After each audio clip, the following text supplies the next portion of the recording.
Bonjour, je suis Alexiane, chargée de recrutement chez Lab5Com.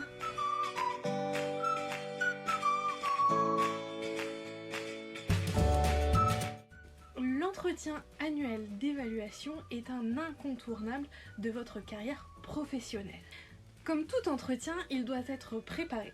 En amont, voici quelques petites astuces pour bien le préparer et le réussir. Dans un premier temps, vous devez faire une rétrospective de l'année passée. Ce qui a été, moins bien été, vos réussites mais aussi vos échecs, afin de pouvoir identifier vos points et vos axes d'amélioration.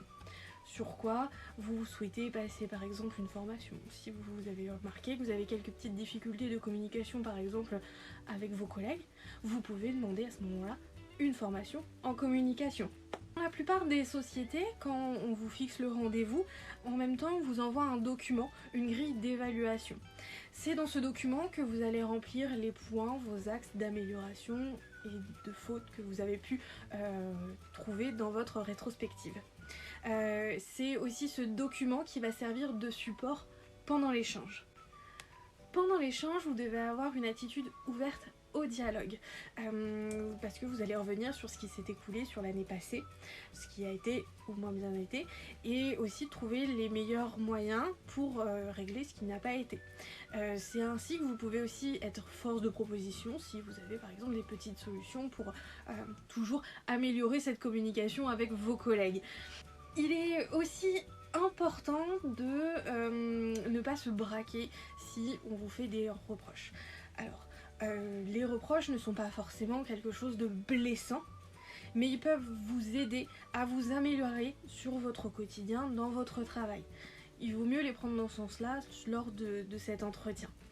Mais c'est aussi pour vous le moment pour échanger sur vos souhaits de formation, d'évolution de carrière, de salaire. Si vous souhaitez aussi vous réorienter, c'est à ce moment-là que vous pouvez en discuter avec vos supérieurs. Enfin, à la suite de ce rendez-vous, il est possible d'avoir un écrit de ce qui a été dit, les décisions qui ont été prises pendant l'entretien.